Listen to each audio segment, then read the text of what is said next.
What I'm going to do is fix the tax system. For example, we have 1,000 trillionaires in America. Billionaires in America. And what's happening? They're in a situation where they, in fact, pay 8.2% in taxes. If they just paid 24%, 25%, either one of those numbers, they'd raise $500 billion, I should say, in a 10-year period.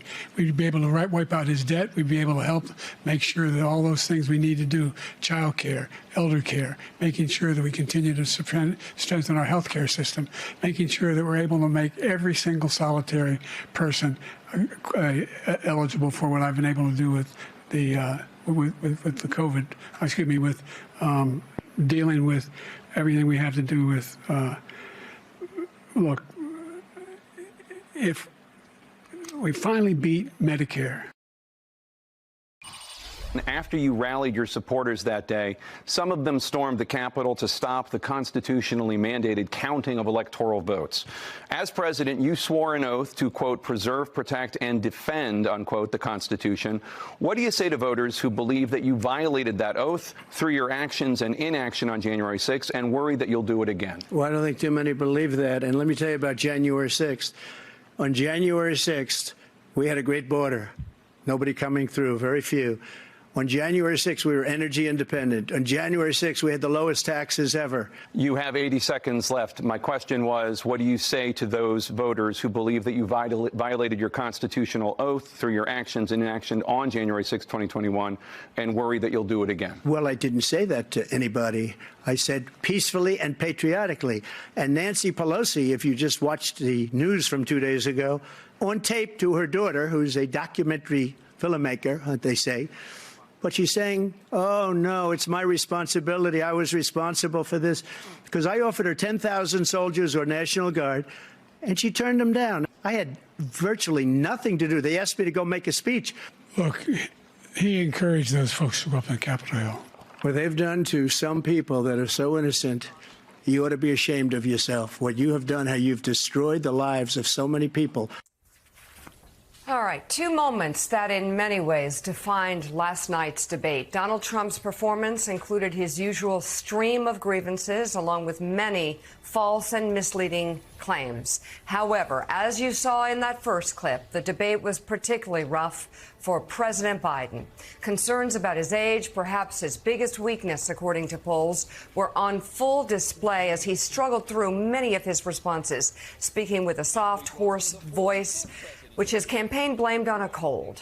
Good morning and welcome to Morning Joe. It is Friday, June 28th. Along with Joe, Willie, and me, we have the host of Way Too Early, White House bureau chief at Politico, Jonathan Lemire, NBC News national affairs analyst John Heilman. He's also a partner and chief political columnist at Puck. They are both at the debate site in Atlanta.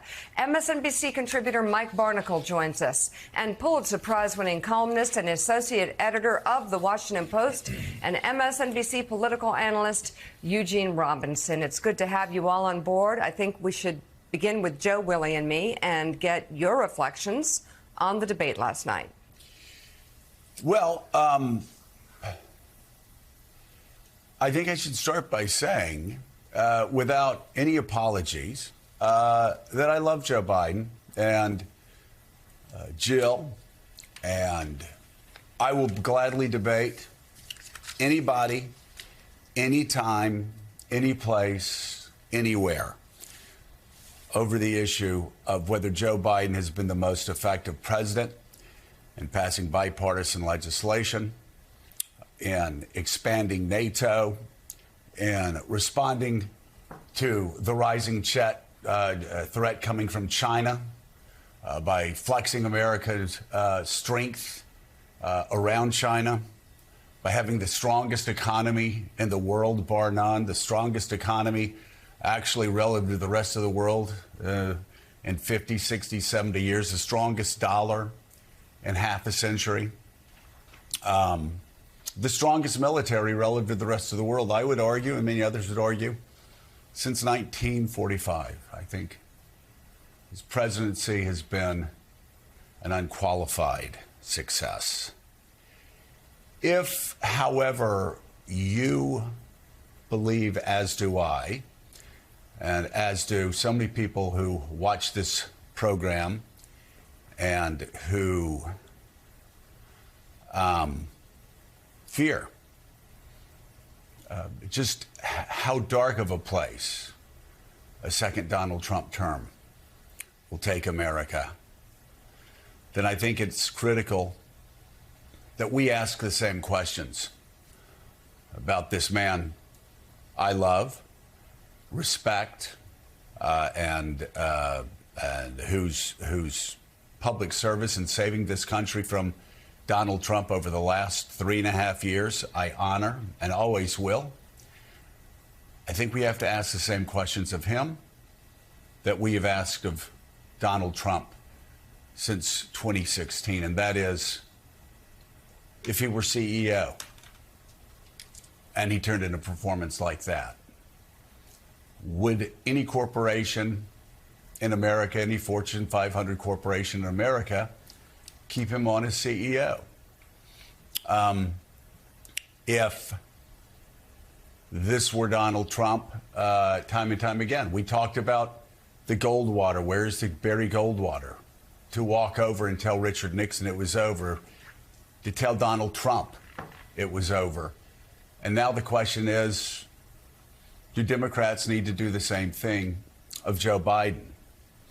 I mean, these are hard questions, but the fact is, friends, failure is just not an option. In 2024, failure is not an option. So who I love, who I respect, who I revere for their work and their duty to service over their lifetime really is not relevant. It's not relevant for any of us. It's not relevant for Democratic leaders. It's not relevant for anyone. The question is, we know Joe Biden can govern. Mm-hmm. And again, I'll debate that issue with anyone, and I will win. I will destroy anybody that wants to debate Joe Biden's record over the past 3.5 years. He can run the White House. He can run the country effectively, despite the barrage of lies that constantly come at him, like Donald Trump's lies last night. But can he run for president in 2024?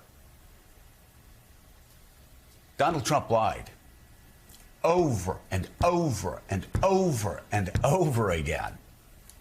And Joe Biden couldn't respond to any of those lies.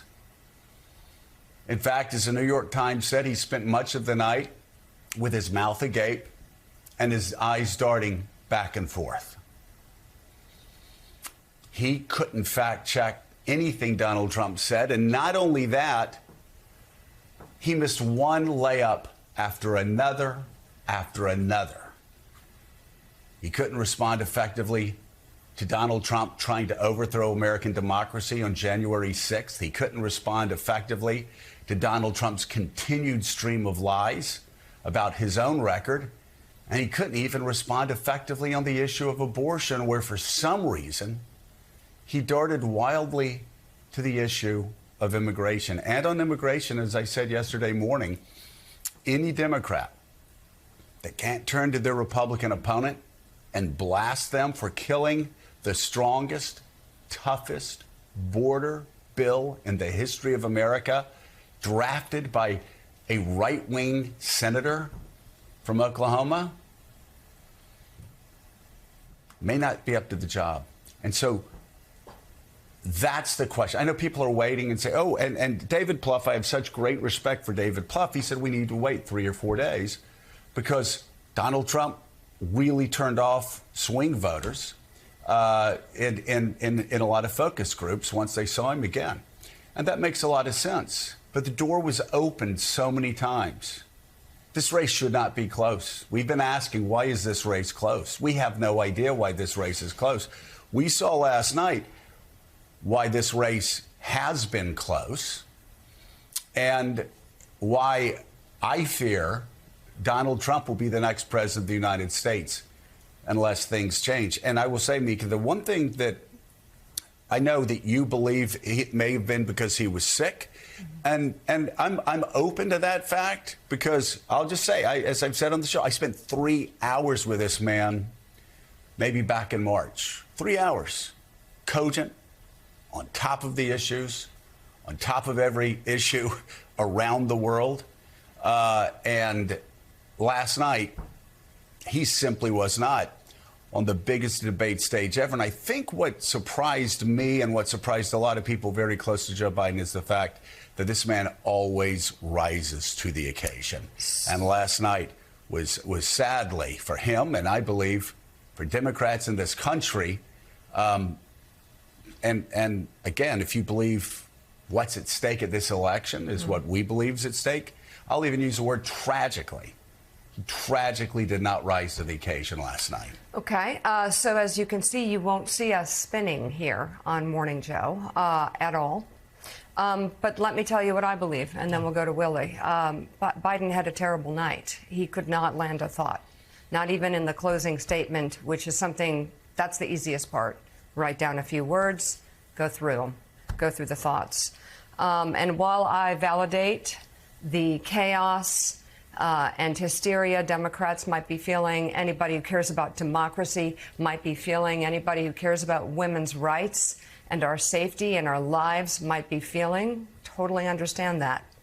And at the same time, as the night was over and I was hearing you on the phone and all our phones were exploding, I just had this gut feeling that I'm not ready to give up on Joe Biden, not even close. Joe Biden has lost more in his life than he has won in every way, especially politically. This man has lost and lost, and the only time that he wins is when it matters. And that is, we have proof of that. He has lost in personal ways. He has lost and hit rock bottom in every way possible, and every time he comes back fighting. So for me, watching what happened last night, again, it was terrible. It was terrible. There's no way to spin it. I still wonder what he's going to look like in a week. I wonder if he was sick. He came out on the stage and I thought something was wrong.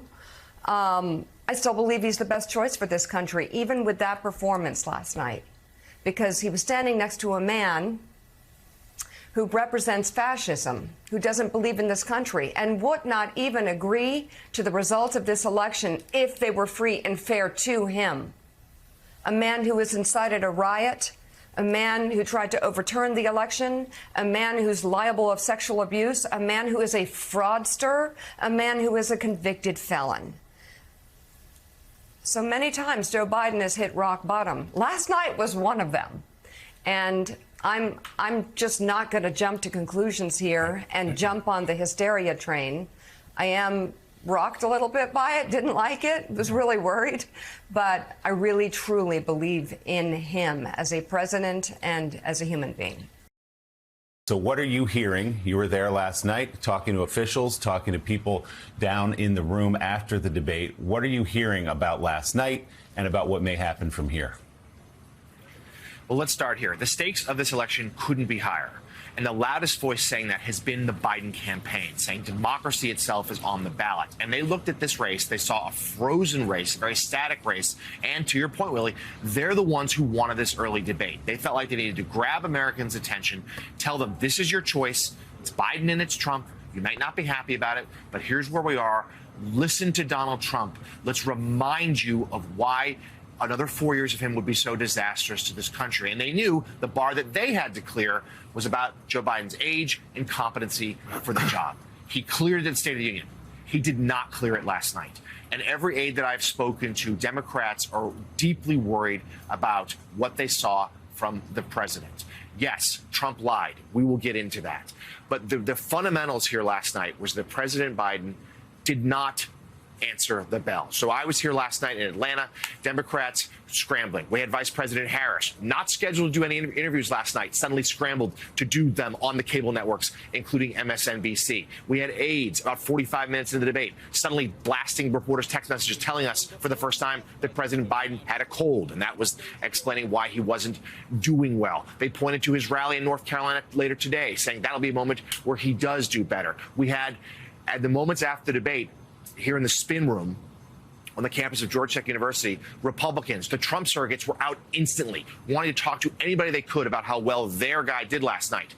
We had to wait 15, 20 minutes for anybody from the Biden campaign to show up. And when they did, they were subdued. Gavin Newsom, the California governor, was flat out asked if he would perhaps be the Democratic nominee instead of Joe Biden. He, of course, said no. He said he stood with President Biden. But John Hammond, that moment sort of captures where we are right now. This was not just the 2012 debate.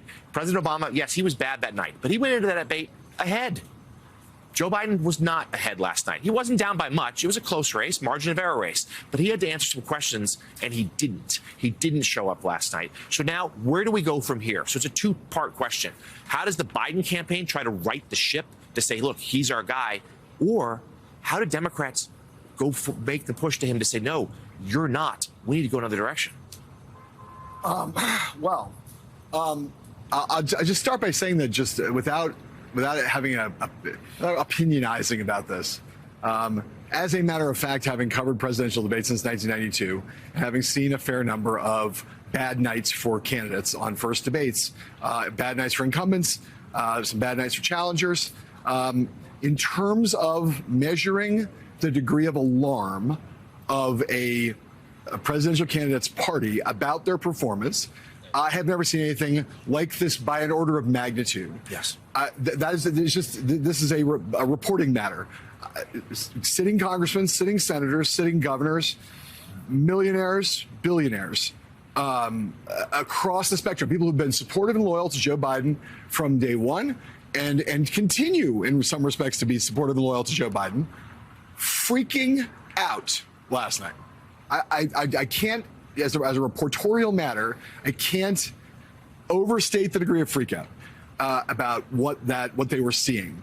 I don't know what is going to happen now, but I will tell you that by the time you got to the first commercial break, at the highest levels of the Democratic Party, senators, governors, congresspeople, biggest bundlers, biggest donors, there were conversations about what do we do now? We need to figure out how that works. And there's a story the other day in the totally non-credible, in many respects, Daily Mail, I think, a couple weeks ago, on Monday, that said that the Clintons, the Obamas, Schumer and Pelosi were going to watch this debate, and if it did not go well for Joe Biden, they were going to go and try to have the talk with him about stepping back. Many people laughed at that. It was not a credible report. You looked at the Daily Mail, there's British tabloid, whatever. I had about 6 good sources after that who said that's not totally false. And the interesting part of that was the Schumer and Pelosi piece, because no one thinks Joe Biden would listen to the Obamas, the Clintons on this subject. But because he cares so much about Democrats in the House and Senate, there was some discussion about whether Nancy Pelosi and Chuck Schumer privately were at least taking soundings on this question.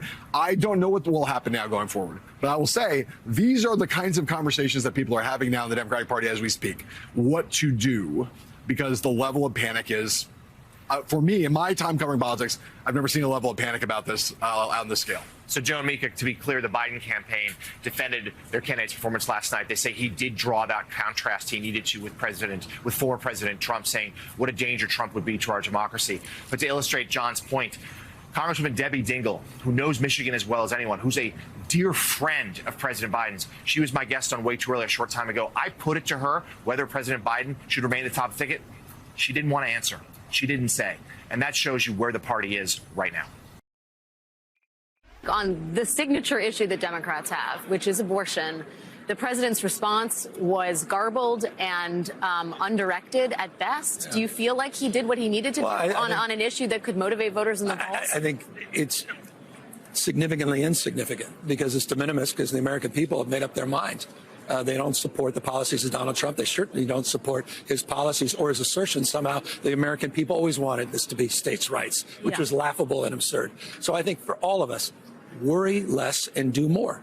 We have the opportunity to turn the page. We have the opportunity to put our heads down. We have the opportunity to universally have the back of this president who's had our back. You don't turn your back. You go home with the one that brought you to the dance.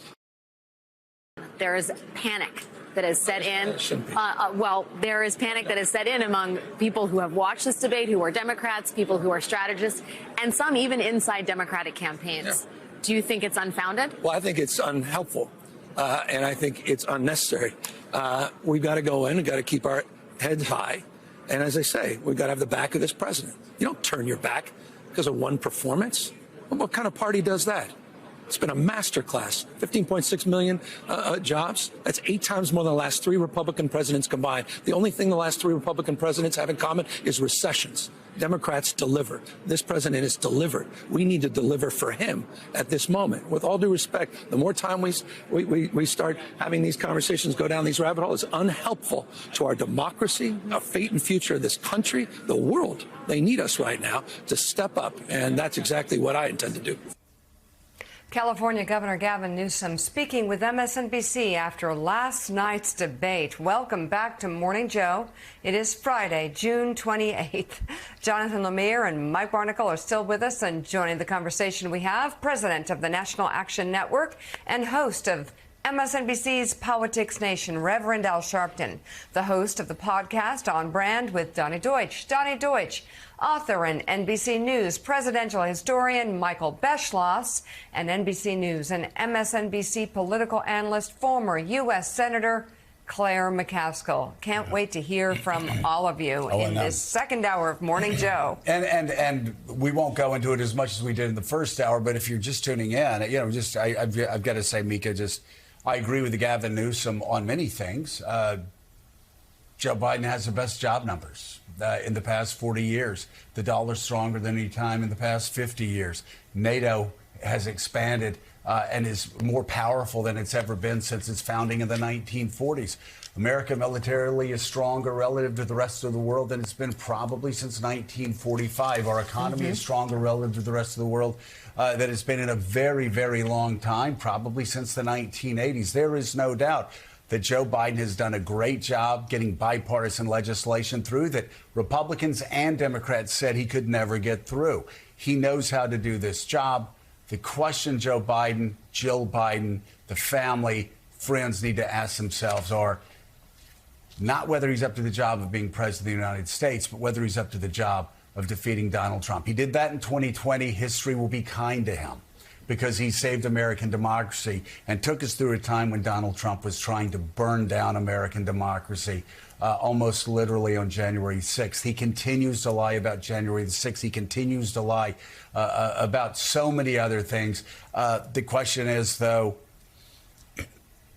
despite my belief that Joe Biden has had an extremely successful first term, is it time for him to step down?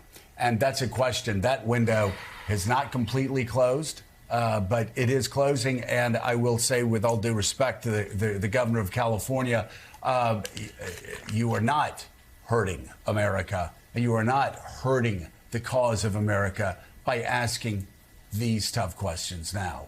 You are hurting the cause of America by closing your eyes, putting your head down and saying we're going to just plow forward regardless of what we saw, what all of us saw last night, the inability to complete sentences, the inability to make easy layups, one after another, after another, after another.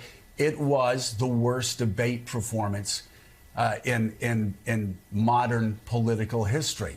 And the question, Mika, I know that has to be asked is, you believe that it may have just been because he had a cold last night, because he wasn't feeling well. And that's why I say, let's see what happens 2, 3, 4 days from now. Let's see if that's the case. But I will tell you, there's so many opportunities that were missed last night that I don't think a cold is what caused that. And also last night, Trump lied for the whole night. So the same question could be asked from his family, why they aren't sitting him down and saying, Mika, are you fit for this office? That's not going to be asked. Do you care about the Constitution? I know that. I'm just saying, for balance, that should be the question but it's that not is asked the of Donald Trump. They you will said not. This is the question that needs to be asked of Joe Biden. I'm just saying, for balance. Because Donald Trump lied all night long.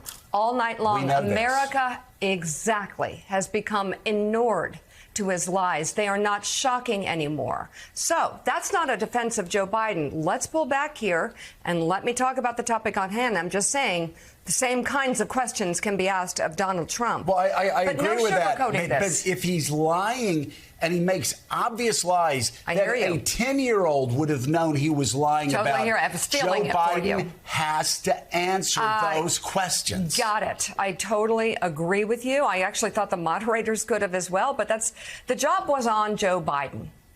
And he failed at the job last night. There's no sugarcoating what happened last night. It was terrible. He was off. He couldn't rebut an endless stream of lies. He couldn't land an easy thought. It was not good. At the end of the night, way past midnight, Joe was on the phone with people calling him pretty hysterical, pretty upset. I could feel the despondence emanating from the room he was in. And yet, I kind of felt resolute. This is what I believe. I still believe in Joe Biden. Joe Biden has hit rock bottom in his life many times. He has suffered unimaginable losses throughout his entire life. He has lost 2 children, 1 baby and 1 adult. He has suffered through his own son's addiction, and that's just on the personal side. He has lost multiple presidential elections. He has hit rock bottom in the election he won in the primary process. And you know what? The one thing we know about Joe Biden is he does win when it matters. So you said earlier in the show, if a CEO did this, ... If a CEO did this, people would wonder if he's feeling okay, and they would wait a few days. That's what I'm willing to do, because I truly believe in this man and what he has done for this country, even though his performance last night was terrible. And I think that's more than fair for a man who's given 50 years of his life to public service in America to take a breath and see what happens over the next few days, and then ask the question. I will say this, Willie, and I said it last hour for people just waking up. The thing about politics is it's not personal. I said last hour, I love Joe Biden. I love his family. I respect him for his service to America. I will forever be grateful for what he did in 2020 and for what he's done since then with I believe, great leadership. But 2024 is not about Joe Biden's past.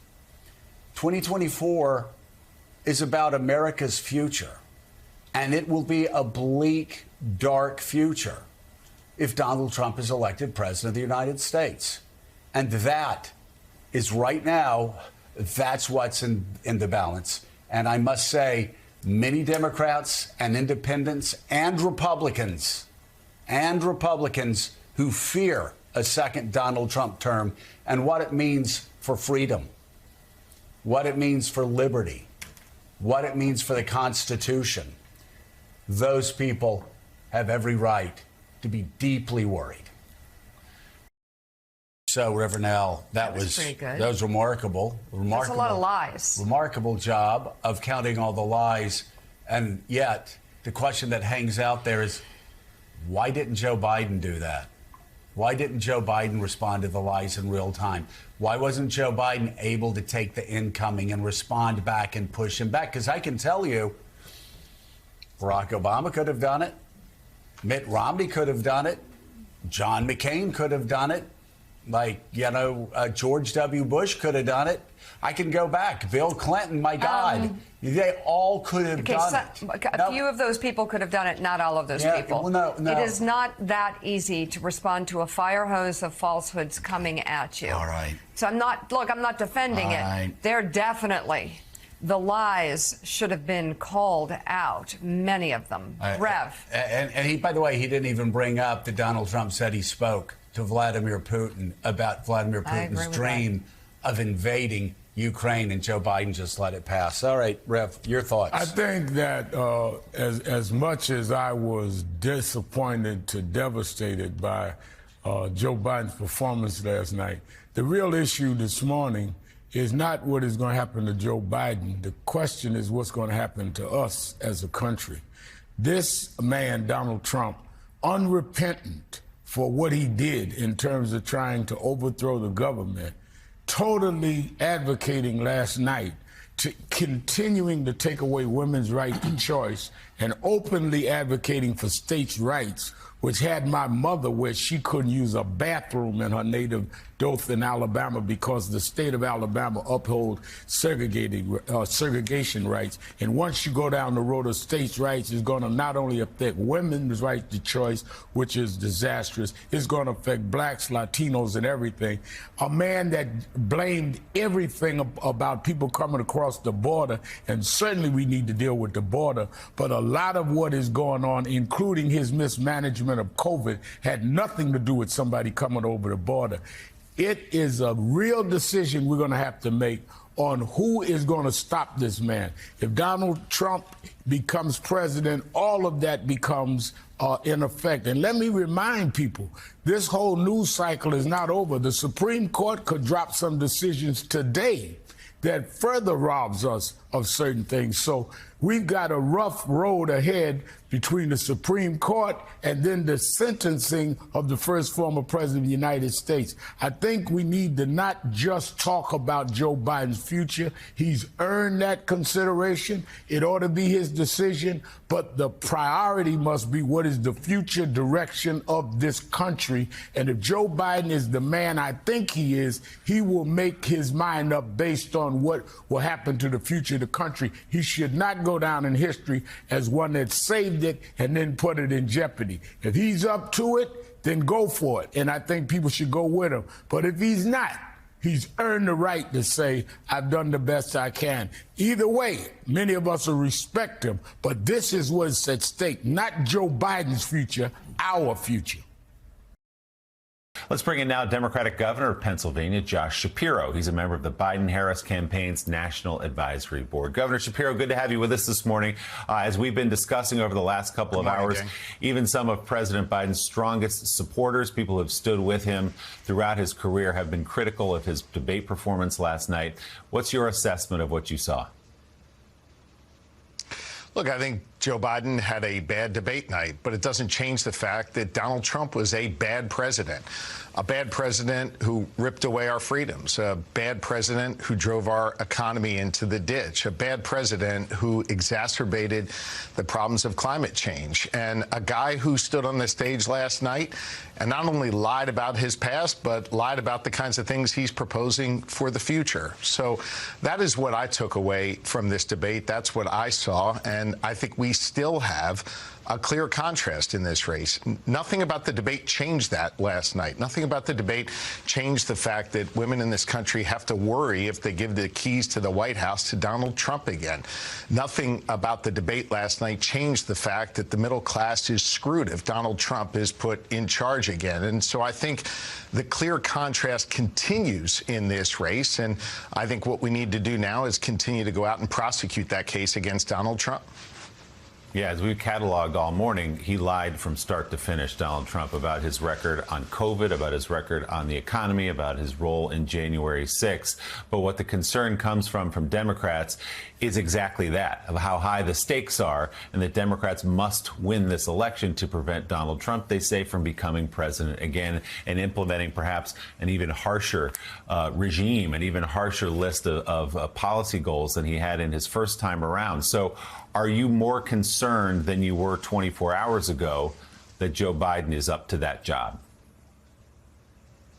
Well, I would just say, Democrats, stop worrying and start working. We all have a responsibility here to do our part. And I've said on this show before, and I've said many times, while this election is a binary choice between Joe Biden and Donald Trump, this election really is more of a reflection upon all of us and what kind of country we want to build for ourselves, whether we want to go backwards to the dark times that Donald Trump has promised, or whether we want to continue to try and move forward to try and build a society that is more fair, more just, to try and continue to build an economy where we are putting people to work and where we're able to accomplish meaningful things. I think we can't lose sight of the fact that this nation, for all the challenges that we have, is moving in the right direction. As I've said before, we are producing more energy than ever before in this nation, giving us a level of freedom and independence and national security we never had before. For all the hand-wringing about China, for the first time, we're kicking China's butt in a long time. And as I've also said before, and we can't lose sight of this fact, that this morning, after people turn off Morning Joe and go to work, more people will go to work this morning in America than ever before. There are contrasting visions, contrasting records, and there is a lot for us to be hopeful for, and there is a lot for us to be proud of in terms of where this nation is headed. But now the task falls to each of us to make sure that we share that case with our friends and neighbors, or in my case, with all of you this morning. And we have a responsibility to stop worrying, stop looking backwards, and start working and looking forwards. Except, Governor, people are kind of worried after last night. So you can't, I mean, I totally get this argument overall, especially given the contrast, but I'm now going to ask you a question given what I've been hearing for the past 2 hours, because you're talking a lot about his accomplishments, and there are many. And I personally agree there would be many more if he won the presidency again, and he would continue to try and get one of the most important things, women's rights back, women's health care back. So I understand the stakes, but people are talking right now about Joe Biden and whether or not he's okay. And they're asking the question, is he okay? Can he do this? Can he run this race? They are asking this question in a big way. Some are saying he needs to resign from the race. Does he need to prove that he's okay? And if he's not, should he resign and someone else take over? Well, here's what I'll say. You know, I've had the opportunity to work closely with both the former president and President Biden. And you know what? I can tell you Joe Biden is up to the job. I worked with the former president, and most of the work I had with him was when I was in court suing him because he was trying to rip away our fundamental freedoms. The good news is we won and we defeated him. And when it comes to Joe Biden, I've acknowledged at the top he had a bad debate night, but it doesn't change the accomplishments, and it doesn't change the fact that there is a clear contrast between where these two people want to take us in the future of this country. I'm scared of what will happen if Donald Trump is given the keys to the White House again. And so forgive me, but sitting here and hand-wringing, sitting here and fretting is not the answer. What we got to do is Governor, work first of all, and make the case against Donald Trump. I'm the one person on this show today who believes in Joe Biden. I agree with you. I think that he had a bad night. And no, disrespect. Please, let's get at it. I really want to get into this. I need to ask you, though, because everyone's talking about what is going on with him. He couldn't finish a thought. He couldn't land an answer. And his closing thoughts were even botched. I mean, come on. There are people who are going, what the hell is going on? It's a fair question, given that it's not just a bad night. It's one of the most important nights of this election cycle, and he was terrible. So how do people move forward and get a sense that he's going to be okay, that it was just a bad night? What needs to happen? It's hard for me to know if you're talking about Joe Biden or Donald Trump. I mean, Donald Trump had a terrible night. The guy's he's a pathological liar. I mean, he was talking about how proud he is that he overturned Roe v. Wade and then making up some nonsense about killing babies after they were born. I mean, I think anybody who looked at that, anybody who looked at Donald Trump and saw that he couldn't commit himself again to accepting the results of the election, anybody who looked at that realized that what he was spouting through the lies was really, really dangerous for our nation. I acknowledge now multiple times Joe Biden had a bad debate night, and he's got a burden on him to show people that he is still able to move forward in these debates and in prosecuting the case against Donald Trump. I believe he can do that. I also believe that we all have a responsibility to help him do that. That's why I'm here talking to you this morning, and why I'm going to continue to talk to the good people of Pennsylvania and this nation about the things that we've been able to accomplish with Joe Biden together, the historic investments in infrastructure, the historic ways we've been able to address the challenges that people are facing all across this nation. We got a lot of work to do, and that's what I intend to do. Democratic Governor of Pennsylvania, Josh Shapiro, thank you. I really appreciate your engaging in this conversation. I know it's a tough one. I really appreciate it. Thank you. Thank you. Good morning, everybody. Thanks. Yeah. Look, folks, what's going to happen over the next couple of days is they're going to be out there fact-checking all the things he said. I can't think of one thing he said that was true. No, I'm not being facetious. But look, we're going to beat this guy. We need to beat this guy. And I need you in order to beat him. You're the people I'm running for. You are the reason why America's as good as we are. We're the finest nation in the whole damn world. And no one's close. Nobody's close. So let's keep going. See you at the next one. Mr. President, how did you perform tonight? I think we did well. Do you have any concerns about your performance? No, it's hard to debate a liar. New York Times pointed out he lied 26 times. Big lie. Welcome to the fourth hour of Morning Joe. That was President Biden first speaking to reporters after the debate, and then with that answer to reporters about his performance. It was quite a night, I will tell you. NBC News senior Washington correspondent Hallie Jackson takes us inside last night's debate room. On stage in the presidential debate, missteps from the current president and misleading attacks from the previous one. From President Biden, who's battling voter concerns about his age, a shaky start. With a raspy voice, he seemed to lose his train of thought when asked about the national debt. Making sure that we're able to make every single solitary person eligible for what I've been able to do with the with the COVID. With dealing with everything we have to do with, look, if we finally beat Medicare. Later, mixing up former President Trump's name in a comment about Russia before correcting himself. If you take a look at what Trump did in Ukraine, this guy told Trump, do whatever you want and do whatever you want. And that's exactly what Trump did to Putin, encourage him, do whatever you want. At the end of the debate, First Lady Jill Biden escorting him off stage. Two sources telling NBC News President Biden had a cold. Former President Trump pouncing on his rival's slip-ups. I really don't know what he said at the end of that sentence. I don't think he knows what he said either. From Mr. Trump, a series of dodges and lies about the 2020 election, refusing to deliver a clear answer when asked whether he'd accept the results this November. If it's a fair and legal and good election, absolutely. I doubt whether you'll accept it because you're such a whiner. Halfway through the debate, President Biden bringing up Mr. Trump's conviction. The only person on this stage is a convicted felon is the man I'm looking at right now. And getting very personal. How many billions of dollars do you owe in civil penalties for molesting a woman in public, for doing a whole range of things, of having sex with a porn star on the night while your wife was pregnant? I mean, what are you talking about? You have the morals of an alley cat.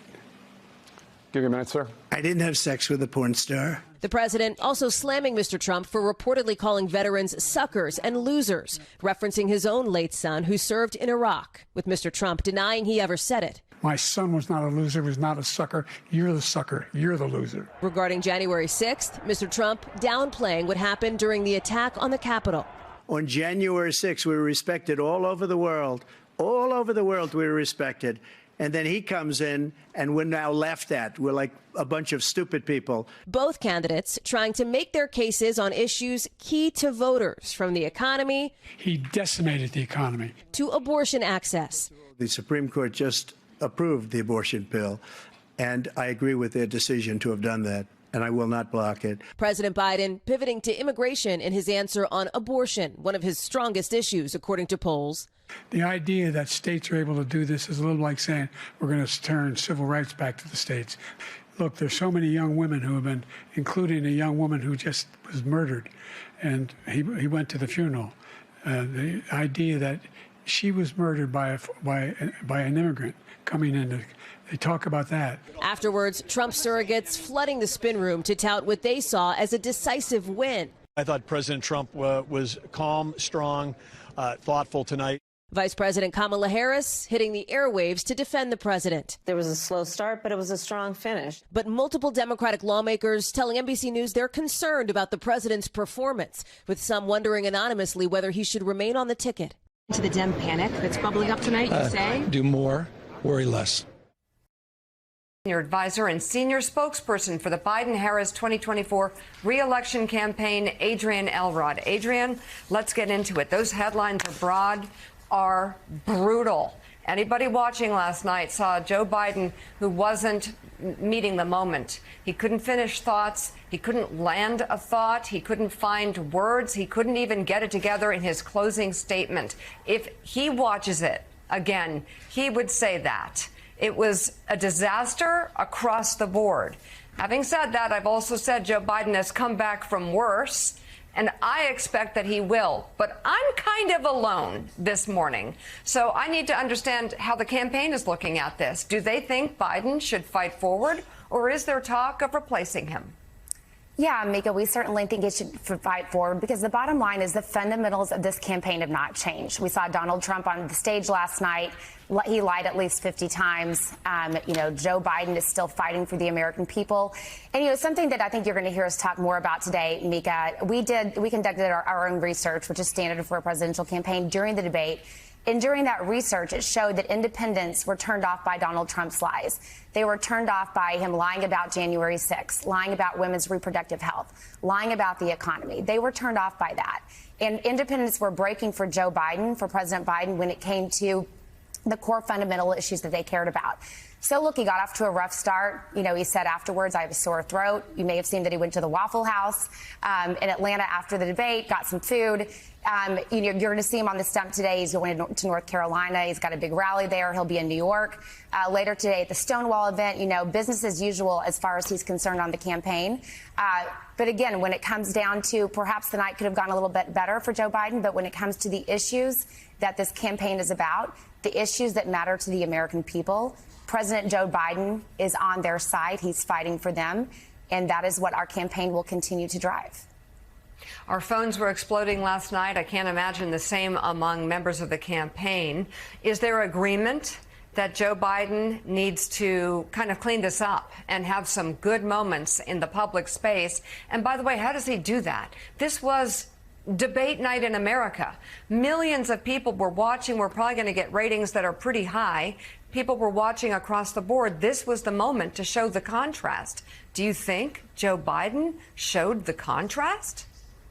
Well, look, a couple of things to keep in mind, Mika. Number one, we actually did have our best grassroots fundraising day of the entire campaign yesterday. And that included fundraising before and after the debate performance.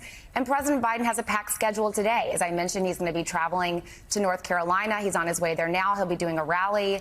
He's going to come to New York for the Stonewall event. He's got packed fundraising events all weekend. He is operating business as usual, taking his message out to voters, hitting the stump, doing what he has to do on this campaign to raise money, to bring money in the door, and to get his message out to voters. Again, got off to kind of a rough start, but he certainly picked up as the debate wore on. And I want to keep going back to some of the independent voters that we saw where they broke during this debate from our own research. And we put out a memo last night, in which, we'll make sure that everyone, watching the show can see. But the independent voters did break for President Biden when it came to the core issues that matter to their everyday lives: women's reproductive health, the economy, who's fighting for them, protecting democracy. They were turned off by Donald Trump's lies, and we're going to keep making that distinction and that contrast very clear. Isn't that really the way that the campaign for President Biden has to go now, to talk to the needs of the people in the country? That is not about him. It's about what he represents, as opposed to what Donald Trump represents, which in the areas you name, women's rights, LGBTQ, blacks and others, he represents going back to pre-1950 America. Isn't that, rather than playing this one personality against another who may have had a bad night? Exactly. It was one night. And again, I keep saying the fundamentals of this election have not changed. They have not changed. They are what they were before this debate. They are what they were after this debate, which is democracy being on the line, women's reproductive health being on the line, the economy being on the line. There's so much that is on the line. Democracy across the world, not just here in the United States, but across the world. Those are the issues that Joe Biden cares about. He's fighting for the American people. Donald Trump wants to fight for himself. He wants to get back in office so he can keep himself out of jail. He can seek political retribution on his enemies. He's a convicted felon. So those are the issues that we're going to be talking about on this campaign. President Biden is going to go forward, continuing to drive that contrast. And you're going to see that play out over the next, days and weeks on this campaign. All right, senior advisor and spokesperson for the Biden-Harris 2024 reelection campaign, Adrienne Elrod. Adrienne, thanks so much. Let's bring in the co-anchor of CNBC's Squawk Box, Andrew Ross Sorkin. He joins us live from Aspen, Colorado again this morning. Andrew, good to see you. So let's talk about reaction in the business community among CEOs, among the powerful donors that you cover every day to the debate last night, particularly the ones who support Joe Biden, support Democrats. What is their level of frustration or panic or not this morning? I think there was a shock, a sense of disappointment, a sense of panic, in fact. We've used the analogy many times on this broadcast that no company or board of directors would hire a convicted felon in regard to President or former President Trump. There were a number of people, big donors in the Democratic Party, CEOs and others that I spoke to last night that said, most boards of directors, if they saw that kind of performance from someone like a President Biden, given his age, that either they wouldn't hire him or they would come to him if he was in that role and say, you know what, we're going to have to talk about a transition. And I think that is the conversation that's happening in the business community among the Democratic donor class, which is what are the mechanics, if there are mechanics at this point, to find a replacement. We've also talked a lot on this broadcast over the past several months about some of the most outspoken business folk, the Elon Musks and the Bill Ackmans on Twitter and the like. Bill Ackman, a former Democrat who had switched his positions now to Trump, but we thought that he kept saying, well, we're looking for another candidate. And everybody said that was impossible. Well, I think that this morning that is now at least seemingly on the table. We'll see how it plays out. But that's what folks are looking for, I think, in the business community at this point. Yeah, and that gets very complicated politically, how you actually would go about that. The president would have to announce that he's getting out of the race, and then it would go to the convention a couple of months from now. You spoke yesterday, Andrew, actually before the debate with billionaire Peter Thiel, one of the co-founders of PayPal, about who he will support in November. Here's some of what he told you. You hold a gun to my head. I'll vote for Trump. I'd rather have him vote than Biden. I'm not going to give any money to his super PAC. I'm going to be less involved in all these ways. And man, look, it is. And then I don't know. I think Trump will win. I think he will win quite solidly. It's not. I don't think it's going to even be close. And then my pessimistic look ahead function is after he wins, there will be a lot of buyer's remorse because the elections are A/B tests. If you ask me to make a pro-Trump argument, I wouldn't, but I can probably come up with anti-Biden arguments. And Biden is not going to make a pro-Biden argument. He's going to make anti-Trump arguments. Andrew, what'd you make of that argument, sort of holding his nose, voting for Donald Trump, despite everything he knows about him? We did that interview about an hour and a half before the debate, and in a way, that is a microcosm. I think a lot of what the business community thinks, and perhaps even more broadly around America, which is this is a binary election, at least now, right? It is your feelings about President Trump, and if you really dislike President Trump, you might like President Biden more than you might like him otherwise. But I think that after last night's performance, that is the question: does a President Biden, given the flaws and some of the disappointing performance that we saw last night, does that overcome the real concerns that people would have around democracy and so many things when it comes to President Trump? And the other piece of it is just whether people will vote at all. Just, given the performance, those who would have wanted to vote for President Biden, does this give them some kind of pause about that? There were a number of people here, by the way, talking about President Biden in the context of Ruth Bader Ginsburg. In fact, that was a comparison that was made many times about whether he really should step away and try to find another person. By the way, one last piece. We talk a lot about uncertainty. Business hates uncertainty. We're about to go through a whole new world of uncertainty. In a way, this election didn't seem that uncertain before yesterday night. And now it appears super uncertain. Of course, we'll see how uncertain that really is over the next couple of days and weeks. Yeah, given the strength of the economy, we just saw it up there, the Dow that has crossed 40,000 in recent weeks. Still, these CEOs, these people whose lives are about money, some of them turning to Trump. I said it. Oh, go ahead. I was just going to say, I said to Peter Thiel, I said, look, last 4 years, tech stocks, your investments, they've only gone one way, up. So how could you look at that in a different way? And he effectively didn't make the argument for Trump. But he clearly was making the argument against Biden in the context, I think, of some of the things that I think voters saw last night during that performance. Despite all the data. All right, CNBC's Andrew Ross Sorkin in Aspen this morning. Safe travels back. We'll see you next week, my friend. Coming up next, a look at how last night's debate was covered by news organizations across the world. Morning Joe's coming right back. Hey there, MSNBC fans. I'm Luke Russert, and be sure to join me, Rachel Maddow, Jen Psaki, Lawrence O'Donnell, Steve Kornacki, Joy Reid, and many more September 7th in Brooklyn, MSNBC Live Democracy 2024. Click on the link for ticket information. We will see you there.